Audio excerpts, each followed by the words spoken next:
Good evening, all of you. Good evening, sir. Good evening. Last classes 11 and 12. Anyone? Clear? Clear. Okay. Done, guys. So today క్లాస్లో వచ్చేసి మనకి నిన్న మనం accounts payables సంబంధించి configuration అనేది క్లియర్గా మనం డిస్కషన్ చేసాం. ఓకే, సో వీటితో పాటు మనం వెండర్స్ని ఎలా క్రియేషన్ చేయాలి, నెంబరింగ్ ఏ విధంగా అసైన్ చేయాలి, తర్వాత డేటా ఏమైనా చేంజెస్ చేయాలనుకుంటే ఏ విధంగా డేటా చేంజ్ చేయాలి, ఓకే, డిస్ప్లే ఏ విధంగా చూడాలి, తర్వాత మనం చేసిన ట్రాన్సాక్షన్స్ ఎక్కడైతే ఉన్నాయో వెండర్ లైన్ డిస్ప్లే వెళ్ళి ఏ విధంగా చెక్ చేయాలి, ఇవన్నీ కూడా నిన్నటి క్లాస్లో మనం కాన్ఫిగరేషన్లో డిస్కస్ చేసాం. ఓకే, సో టుడే వచ్చేసి మనకి వెండర్ ఇన్వాయిసెస్ పోస్ట్ చేసిన తర్వాత అప్పుగా మనము పర్చేజ్ చేస్తాం, క్రెడిట్ పర్చేజెస్ చేస్తాం. చేసిన తర్వాత నెక్స్ట్ ఏం చేస్తాం, ఆ వెండర్స్కి మనం కంపల్సరీగా అమౌంట్ అయితే పే చేయాలి కదా. ఓకే, అప్పుగా పర్చేజ్ చేసిన తర్వాత మనం ఏం చేస్తాం, అమౌంట్ వారికి పే చేయాలి. ఓకే, ఎలా పే చేయాలి, ఎన్ని రకాలుగా పే చేయొచ్చు అనేది కూడా మనం టుడే క్లాస్లో చూస్తాం. ఓకే, సో 3 రకాలుగా పే చేస్తాం. ఏ విధంగా అనేది ఇప్పుడు చూద్దాం. పీపీటీ కనబడుతుందా? Confirm please.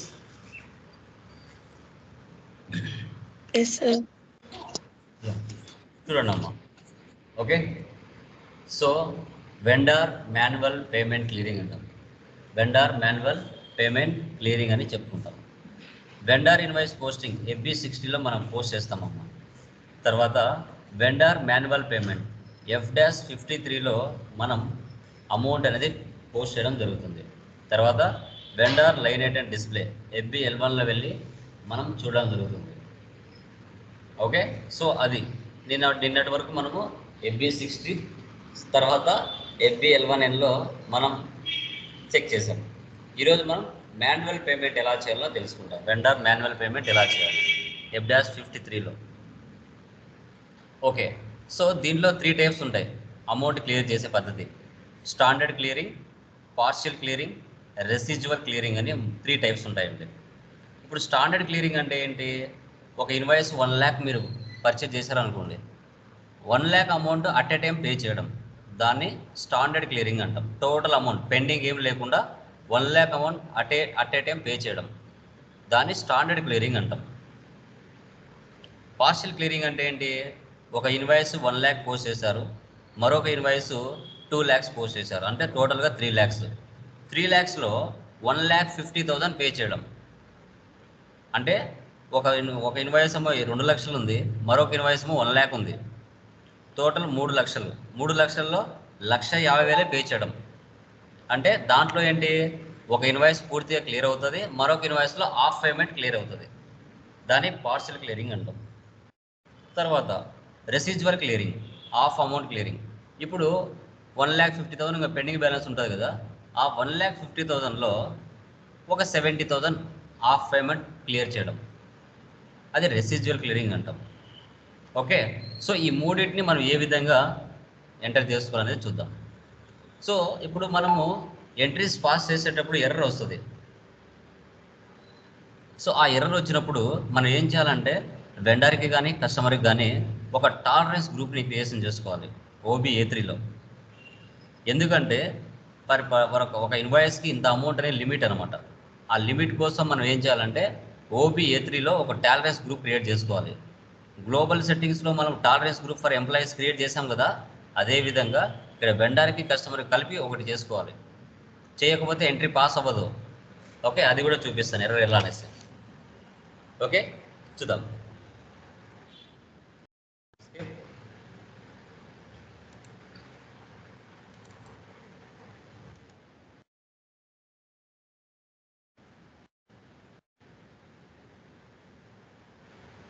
ఓకే, సో నిన్న మనం ఎంట్రీ పాస్ చేసాం కదా, FB11లో వెళ్ళి ఒకసారి చూద్దాం.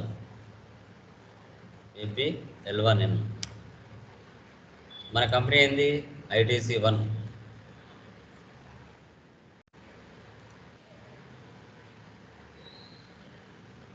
నిన్న ఎంట్రీ పాస్ చేసాం కదా, మన కంపెనీ ఇక్కడ ఇవ్వాలి. ఫ్రెష్గా తీసుకున్నాం కాబట్టి ఉండవు అన్ని ఎంట్రీస్ అన్ని. టాటా ఐటీ సొల్యూషన్స్ మీద తీసుకున్నాం. ఎగ్జిక్యూట్. చూడండి నిన్న ఇలా బెల్ ఐకాన్ ఉంది, ఈరోజు ఈ విధంగా సింబల్ చూపిస్తుంది. అంటే ఓవర్ డ్యూ అయిపోయింది. బెల్ ఐకాన్ నుంచి ఓవర్ డ్యూ అయిపోయింది అనమాట. ఓకే, ఒక ఇన్వాయిస్ 1 lakh పోస్ట్ చేస్తాం కదా, డన్. ఇప్పుడు మళ్ళీ ఒక 2 ఇన్వాయిస్లు పోస్ట్ చేస్తాం. న్యూ సెషన్ తీసుకుంటున్నాం.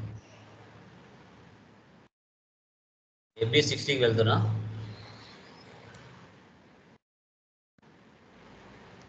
సేమ్ పర్సన్ తీసుకుంటున్నా.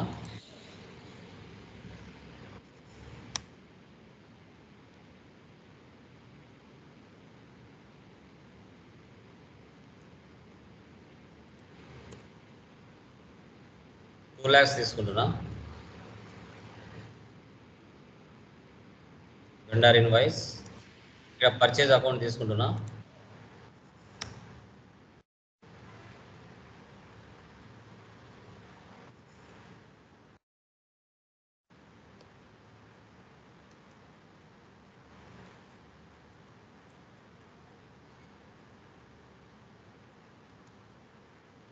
Enter. Simulate. Save. Document 1002 was posted. So మళ్ళీ FBL1N వెళ్ళి చూడండి. ఆల్రెడీ ఈ సెషన్ ఇలాగే ఉంది కదా, లిస్ట్లోకి వెళ్ళి రిఫ్రెష్ చేయండి. చూసారా, ఈ అకౌంట్ డ్యూలో ఉంది, ఈ అకౌంట్ మాత్రం ఓవర్ డ్యూలో ఉంది. ఒక ఇన్వాయిస్ 1 lakh, మరొక ఇన్వాయిస్ 2 lakhs. ఓకే, మళ్ళీ ఒక ఇన్వాయిస్ పాస్ చేయండి. రెఫరెన్స్ నెంబర్ 3 lakhs తీసుకోండి.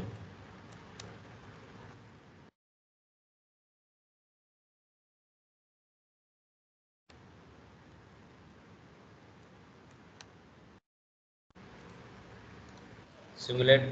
సేవ్. రిఫ్రెష్ చేయండి.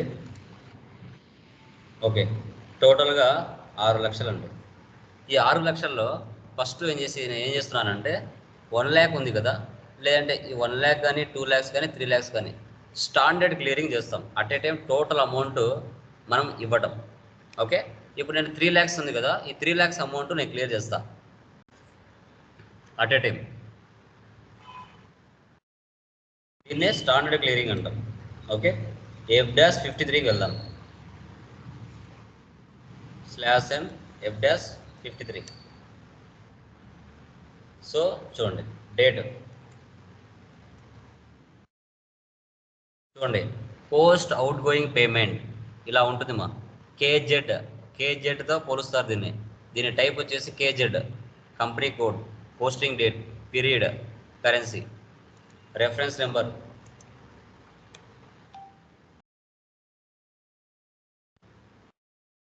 Vendor payment, bank,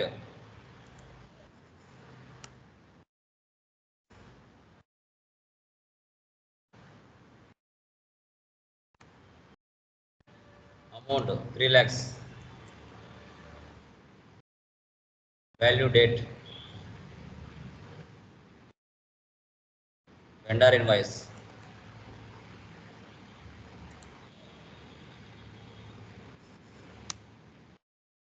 Tata IT solutions. ఇప్పుడు ఎర్రర్ వస్తుంది చూడండి, ఏమంటుంది ఇక్కడ, an entry in field value date is not permitted. Okay, value date అవసరం లేదంట, తీసేయండి. మళ్ళీ ఎంటర్ వస్తుంది, మళ్ళీ ఇవ్వండి ఎంటర్.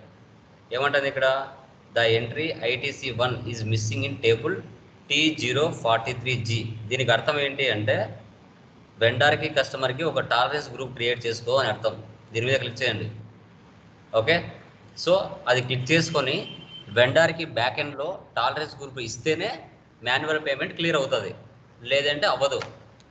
ఓకే, అప్పుడు మనం ఎక్కడికి వెళ్ళాలి, OB-A3 ఉంది కదా, OB-A3 తీసుకోవాలి. బ్యాక్ వచ్చండి, ఇక్కడ నుంచి /N OB-A3. సో దీంట్లోకి వెళ్ళి ఒక టాలరెన్స్ గ్రూప్ క్రియేట్ చేసుకోవాలి. Customer and vendor tolerances, new entries. ITC1 అనే చేస్తున్నా, అది కూడా గ్రూపు గుర్తుండడానికి. ITC1 tolerance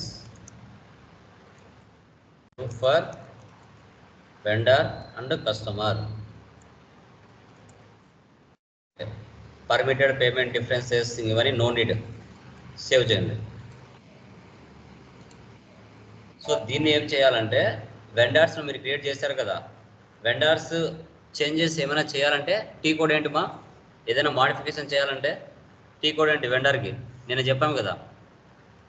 anyone వెండర్కి T code ఏంటి చేంజెస్ చేయడానికి, వెండర్ చేంజెస్ చేయడానికి టీ కోడ్ ఏంటి చెప్పండి. వెండర్ చేంజెస్ టీ కోడ్ ఏంటి? ఎనీవన్ తెలీదా? వెండర్ చేంజెస్ టీ కోడ్ తెలీదా? ఏంటండి? Very good. XK02/N XK02.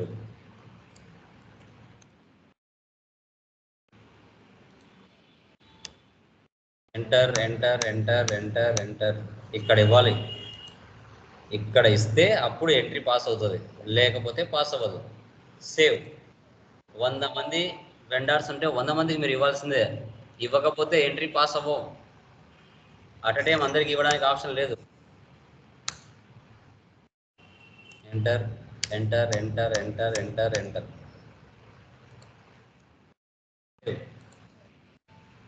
మళ్ళీ వెండర్ని మార్చండి. Komali enterprises. Enter enter enter enter enter enter. Save. Okay, ఇప్పుడు మాన్యువల్ పేమెంట్ క్లియర్ అవుతుందో చూడండి. F-53/N F-53 క్లియర్ అవుతుంది అమౌంట్.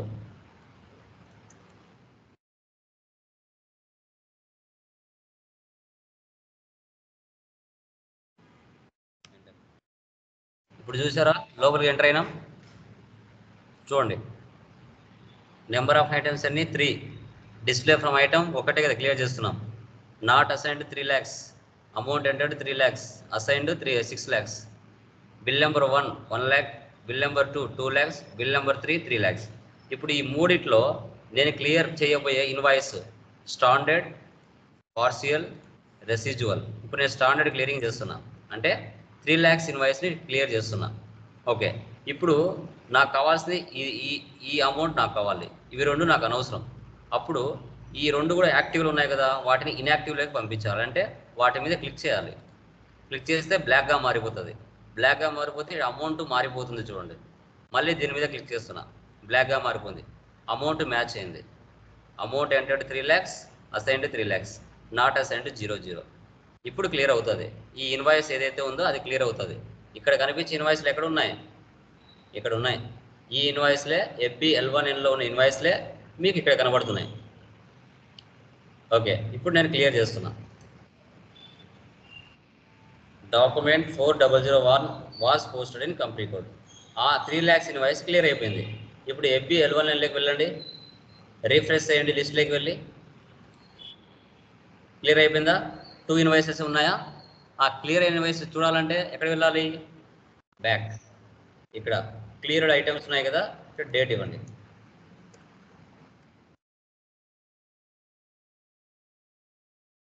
ఎగ్జిక్యూట్. చూసారా? KR అంటే ఏంటి? Vendor invoice. KZ అంటే వెండర్ పేమెంట్. ఒకటి వెండర్ ఇన్వాయిస్, ఒకటి వెండర్ పేమెంట్. 3 lakhs క్లియర్ చేసాం కదా, ఆ వాల్యూ క్లియర్ అయిన ఇన్వాయిసెస్ ఇలా మనకి గ్రీన్ కలర్లో కనబడతాయి. పెండింగ్ ఇన్వాయిసెస్ ఎలా కనబడతాయి? బ్యాక్ రెడ్ కలర్లో కనబడతాయి. ఓపెన్ ఐటమ్స్, ఎగ్జిక్యూట్, ఇలా రెడ్ కలర్లో కనబడతాయి. డ్యూ అంటే ఇలా ఉంటాయి, ఓవర్ డ్యూ అంటే ఇలా ఉంటాయి. ఓకే, సో ఇప్పుడు మనం స్టాండర్డ్ క్లియరింగ్ చేసాం కదా, ఇప్పుడు నెక్స్ట్ ఏం చేస్తున్నాం? పార్షియల్ క్లియరింగ్ చేద్దాం. Partial clearing.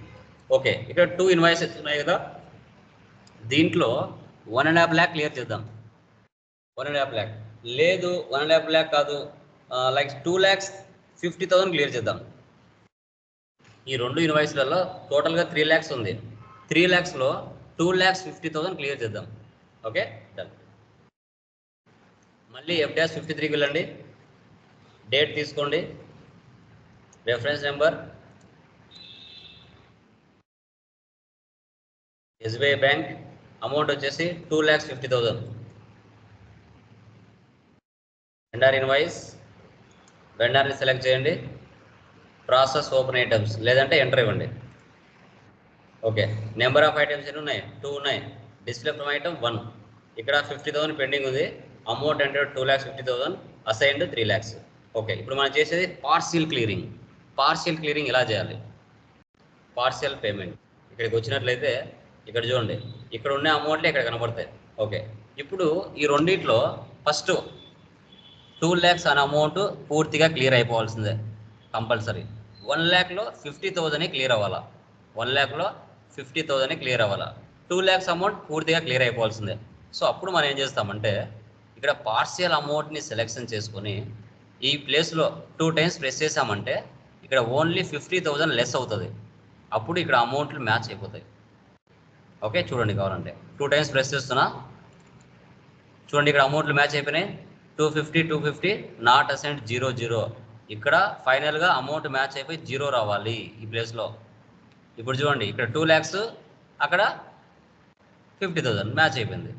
పార్షియల్ పేమెంట్ చేస్తున్నాం అంటే 2 ఇన్వాయిస్లలో కలిపి హాఫ్ పేమెంట్. అంటే మనము పార్షియల్ అంటే ఒక ఇన్వాయిస్లో సగం అమౌంట్ పెట్టి మిగతా అమౌంట్లు క్లియర్ చేస్తున్నాం. దీనే పార్షియల్ క్లియరింగ్ అంటాం. సేవ్. ఈ మధ్యలో మీద 2 times ప్రెస్ చేయండి. ప్రెస్ చేసి ఇక్కడ టెక్స్ట్ ఇవ్వండి ఒకసారి, వెండర్ ఇన్వాయిస్. ఇప్పుడు సేవ్ చేయండి. చూడండి, document 4002 was posted in company code. Okay, వీటిని వెళ్ళి మళ్ళీ FB L1 L చూడండి, లిస్ట్లోకి వెళ్ళి రిఫ్రెష్ చేయండి. చూసారు ఇక్కడ ఓన్లీ 50,000 మాత్రమే పెండింగ్ ఉంది. 50,000 మాత్రమే పెండింగ్ ఉంది. 2,50,000 క్లియర్ అయిపోయింది. కావాలంటే చూడండి, బ్యాక్, క్లియర్డ్ ఐటమ్స్, డేట్ తీసుకోండి ఈరోజు, ఎగ్జిక్యూట్. చూసారా? చూడండి ఇక్కడ KR KZ. Okay, back, open items, execute.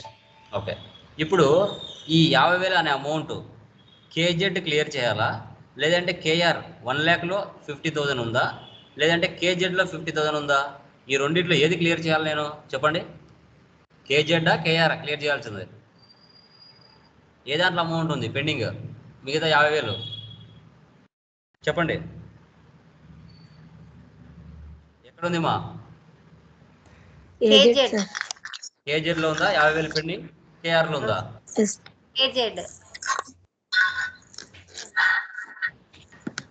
Wrong.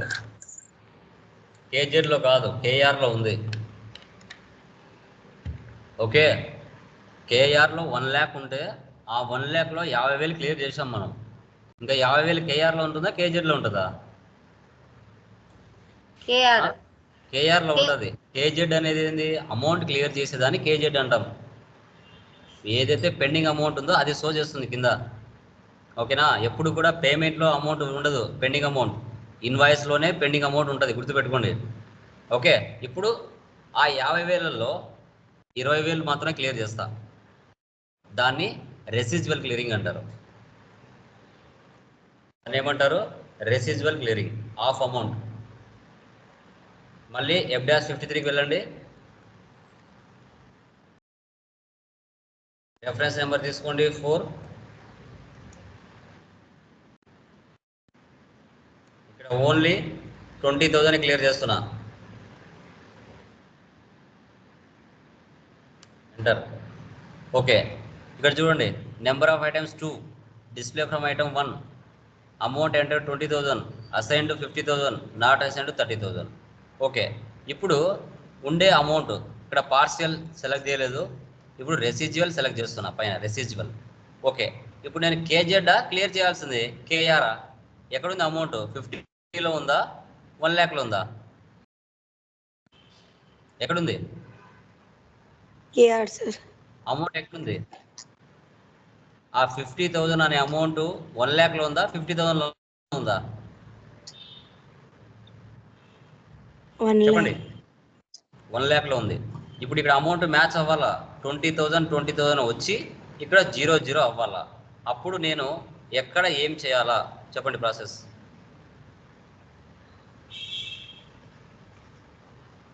చెప్పండి ఎక్కడ ఏం చేయాలి నేను కేఆర్లకు వెళ్ళి ఈ ప్లేస్లో 2 times ప్రెస్ చేసాము అంటే మనం బయట ఏదైతే 20,000 ఇచ్చానే ఆ అమౌంట్ ఇక్కడ వచ్చేస్తుంది. జస్ట్ 2 times ప్రెస్ చేయండి ఇక్కడ. ఓకే అంటే మనం 20,000 కదా బయట ఇచ్చాం, ఇంకా పెండింగ్ బ్యాలెన్స్ ఎంత ఉంది 30,000 ఉంది.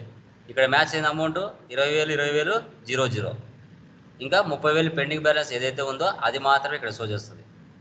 ఇప్పుడు 0 చేయండి, సేవ్. దీని మీద 2 times ప్రెస్ చేయండి, టెక్స్ట్ ఇవ్వండి, సేవ్ చేయండి.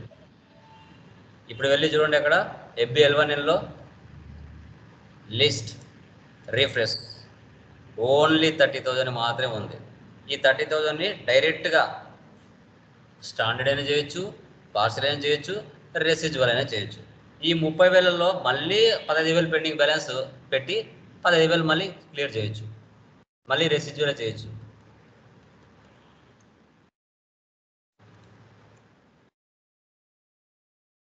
డైరెక్ట్గా మిగతా అమౌంట్ చేస్తాం 30, ఏదైనా తీసుకోవచ్చు. చూసారా మ్యాచ్ అయిపోయింది, డైరెక్ట్గా సేవ్. 0 ఇంకేం ఉండవు ఇక్కడ, నో ఐటమ్స్ సెలెక్టెడ్, 0 అయిపోయినాయి. Cleared items execute, total clear అయిపోయినాయి చూడండి ఇన్వాయిసెస్ అన్నీ. ఈ విధంగా standard clearing, partial clearing, residual clearing ఇలా చేయొచ్చు. ఓకేనా? ఏమైనా డౌట్స్ ఉన్నాయా దీంట్లో? Anyone please confirm once. Anyone ఎవరికైనా డౌట్స్ ఉన్నాయా? ఈ క్లాస్లో డౌట్స్ ఉన్నాయమ్మా? లేవు సార్. క్లియరా? Clear sir. యా. సో ఇది అకౌంట్స్ పేయబుల్లో second concept. First concept accounts payable configuration చేసాం. సెకండ్ కాన్సెప్ట్ స్టాండర్డ్ క్లియరింగ్ ఎలా చేయాలి, పార్షియల్ క్లియరింగ్ ఎలా చేయాలి, రెసిడ్యువల్ క్లియరింగ్ ఎలా చేయాలనేది తెలుసుకున్నాం. రేపటి క్లాస్లో cash discount, vendor cash discount configuration ఎలా చేయాలి. ఓకేనా? సో ఇక్కడ మా ప్రతి కాన్సెప్ట్ కూడా నిదానంగా నీట్గా 1-2 సార్లు ప్రాక్టీస్ చేస్తూ నేర్చుకోవాలి. SAP మహాసముద్రం. నేను కూడా జీవితకాలం నేర్చుకుంటే సబ్జెక్ట్ ఉండనే ఉంటుంది, మీరు కూడా జీవితకాలం సబ్జెక్ట్ నేర్చుకుంటే ఉండనే ఉంటుంది. ఇది ఇంతవరకు నాకు చాలు అనే దానికి లేదమ్మా. కొత్త కొత్త కాన్సెప్ట్ మీకు ఓపిక ఉంటే ఎంతైనా నేర్చుకోవచ్చు. నేను చెప్పేది నేర్చుకోవచ్చు, యూట్యూబ్లో ఇంకా చాలా ఉంటాయి, అవి నేర్చుకోవచ్చు, తప్పే లేదు. నాకు తెలియదు నేను నేర్చుకుంటా, మీకు తెలియదు మీరు నేర్చుకోవాల్సిందే, తప్పదు. ఎప్పటికప్పుడు అప్డేట్ అవుతూనే ఉంటుంది సాఫ్ట్వేర్. జీవితకాలం దాని మీద మనము ప్రాక్టీస్ చేస్తూనే ఉండాలి. ఇది ఇక్కడికి ఎండ్ అవుతుంది అనేది హైలీ ఇంపాసిబుల్. ఓకే, ప్రతిరోజు ప్రాక్టీస్ గంటలు పడతాయమ్మా. 1 hour 2 hour చేసేది కాదు SAP. నేను చెప్పేటప్పుడు 10 నిమిషాలు 20 నిమిషాలు 30 నిమిషాలు పట్టచ్చు, కానీ ఫస్ట్ టైం మీరు చేసేటప్పుడు ఇదే కాన్సెప్ట్ మీకు 2 hours 3 hours పడుతుంది. ఎందుకు? ప్రతిదీ అర్థం చేసుకుంటూ నిదానంగా ప్రతి స్క్రీన్లో ఏమేమి ఉన్నాయో ఆప్షన్స్ అన్నిటిని అబ్జర్వ్ చేస్తూ ప్రాక్టీస్ అనేది చేయాలి. ఓకే, ఊరికి బట్టి కొట్టేది చూసి చేసేటట్టు కాదు. ఏ స్క్రీన్లో ఏం ఆప్షన్స్ ఉన్నాయి, ఏవి మాత్రమే మనం హైలైట్ చేసుకుంటాం, మిగతాటి హైలైట్ చేయట్లేదు అనేది కూడా గమనించుకుంటూ ప్రాక్టీస్ చేయాలి. ఎర్రర్స్ వస్తే ఎర్రర్స్ని ఎందుకు వచ్చింది అనేది అబ్జర్వ్ చేయాలి, నెట్లోకి వెళ్ళి సెర్చ్ చేయాలి. ఓకే, ప్రతిదీ మీకు అర్థమయ్యే విధంగా కాన్సెప్ట్ని రెడీ చేసుకోవాలి.